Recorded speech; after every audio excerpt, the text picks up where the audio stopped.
So I'm going to talk to you today about longevity spinach, which is one of my favorite plants. It's got so many vitamins and minerals and healing aspects to it, which is why it's called longevity spinach. And there's a lot of studies that have been done on it that really show that it has some valid medicinal qualities. It's also yummy. We can use it in salads. We can cook with it. And you treat it just like a regular spinach. But the thing about this is that it loves the heat. It loves Florida. You can grow it all summer long. It's a perennial, so it comes back every year. And it's just really easy to grow. It loves shade. You see it's happy in the shade area here, and or part shade. But it can grow right under a tree where it's hard to grow anything else, so you can get a lot of food in kind of a dead space as far as your garden is concerned. It spreads out like a ground cover. This is just one plant here that's spread out, and it can cover this whole area. There's about 3 plants in here of longevity spinach. This has come back from a freeze that happened in early March. It's now April 30th, or May 1st, actually, today. And it's already come back from the ground. It was frozen all the way to the ground. This is how fast it's popped back. And we've already been harvesting off of it. And again, you can eat it raw. It's yummy.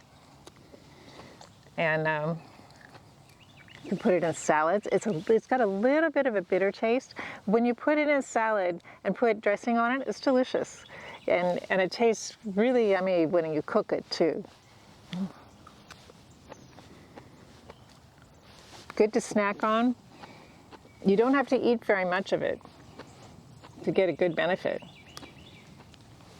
There's one thing that I really love about this plant, and that is how easy it is to propagate and care for. So you're going to get some salad from the garden.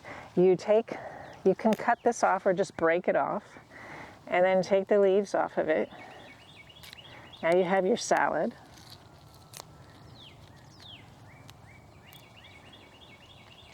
You have your salad leaves. And now you can take this little stem and go ahead and stick it into the ground,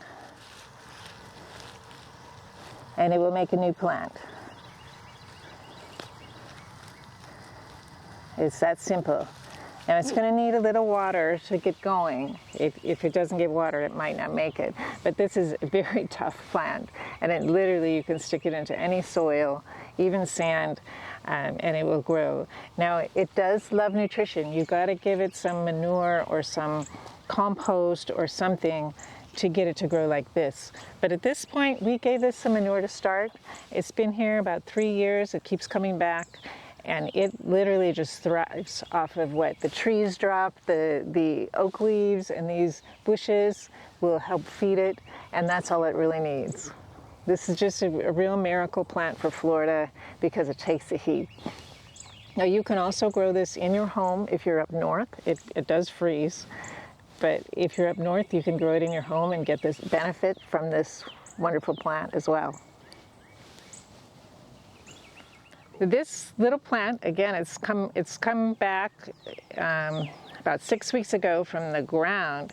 It will spread all through this area here. It will climb up into the tree a little bit, but mostly it's a ground cover.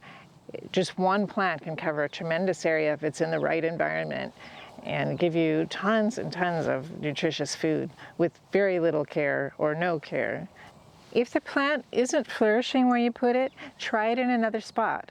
It really favors this particular spot right here. It just thrives here and goes crazy every year. We've had it in other spots where it hasn't done so well. It still produces, but it's not as happy as it is in this spot. So, there's no